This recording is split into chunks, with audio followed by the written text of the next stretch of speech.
Hello दोस्तों, आज की कहानी का नाम है असली हीरे की पहचान। भंवरपुर के राजा अक्सर अपनी महल के बाहर दरबार लगाया करते थे, जहां वे अपनी प्रजा की बातों को गंभीरता से सुनते और उनकी समस्याओं को सुलझाने का प्रयास किया करते थे। एक दिन उस राज्य में एक व्यक्ति अपने हाथों में एक हीरा और कांच का एक टुकड़ा लेकर पहुंचा। देखने में कांच का वह टुकड़ा हीरे के समान ही प्रतीत हो रहा था। यह कहना गलत नहीं होगा कि कोई भी व्यक्ति दोनों को देखकर धोखा खा जाए और दोनों में अंतर ही न कर पाए। वह व्यक्ति राज दरबार में पहुंचा और उसने भारी सभा में राजा को चुनौती देते हुए कहा कि राजन, मेरे हाथों में एक बहुमूल्य हीरा है और एक में कांच का टुकड़ा। मैं इन दोनों को इस मेज पर रख रहा हूँ। आपके इस राज्य में उपस्थित व्यक्ति इन दोनों की पहचान कर दें कि इनमें से हीरा कौन है और कांच का टुकड़ा कौन। तब मैं यह बहुमूल्य हीरा आपकी तिजोरी का शोभा बढ़ाने के लिए दे दूंगा। मैं यह हीरा आपको भेंट करूंगा, लेकिन इस बात का ध्यान रहे कि यदि आपने गलत चीज का चुनाव किया, मतलब आपने कांच के टुकड़े को हीरा बताया, तो हीरे का जितना मूल्य है उतनी धनराशि आपको मुझे देनी होगी। मैं कई राज्यों में जाकर यह खेल खेल चुका हूँ और आज तक मैं कभी नहीं हारा। राजा ने उस व्यक्ति की बात मान ली और अपने सभी मंत्रियों को यह हीरा पहचानने के लिए बोला।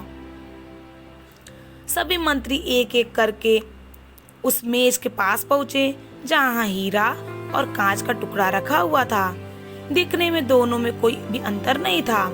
कोई भी मंत्री असली हीरे की पहचान नहीं कर पाया और उन सबके मन में यही डर था कि यदि वे कांच के टुकड़े को असली हीरा बता दें, तब राजा को उस हीरे के मूल्य की राशि भुगतान करनी पड़ेगी।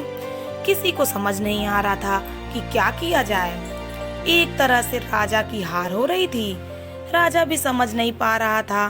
तभी दरबार में उपस्थित प्रजा समूह से एक आवाज आई, राजन, कृपया मुझे प्रयास करने दें।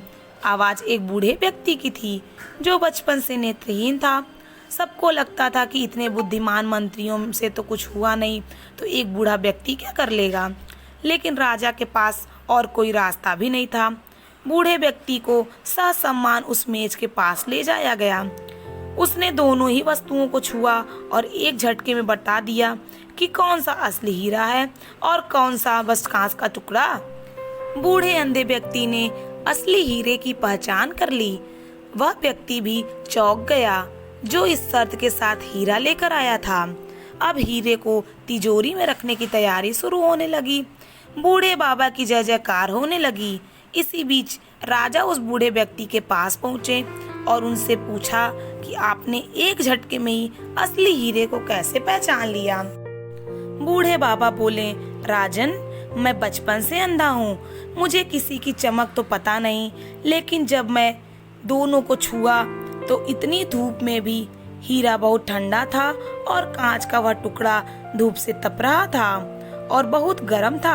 आपके मंत्रियों ने बस दोनों की चमक देखी, लेकिन उन्होंने असली हीरे का गुण नहीं देखा। असली हीरा हर परिस्थिति में ठंडा होता है। राजा को अपना उत्तर मिल चुका था। दोस्तों, इस छोटी सी प्रेरणादायक कहानी से हमें यह सीख मिलती है कि हर व्यक्ति में दो तरह के गुण पाए जाते हैं, ठीक उस हीरे की तरह और उस कांच के टुकड़े की तरह।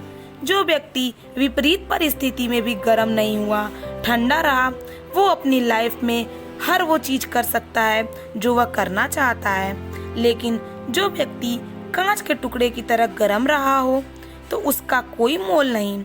बहुत सारे लोग गुस्सा करते हैं, आग बबूला उठते हैं, चिल्लाते रहते हैं। ये वही गुण है जो कांच के उस टुकड़े में होता है। और हीरा तो हर परिस्थिति में चमकता भी है और ठंडा भी रहता है। इसलिए अपने दिमाग को ठंडा रखिए, शांति से काम कीजिए। अपने अंदर के हीरे की पहचान आपको खुद करनी है और आपको हीरा बनना है कि कांच का वह टुकड़ा जो सिर्फ हीरे जैसे दिखता है लेकिन हीरा नहीं, क्योंकि अब आप जानते हैं असली हीरे की पहचान। दोस्तों, अगर आपको ये कहानी अच्छी लगी हो तो प्लीज़ लाइक और सब्सक्राइब जरूर करिए।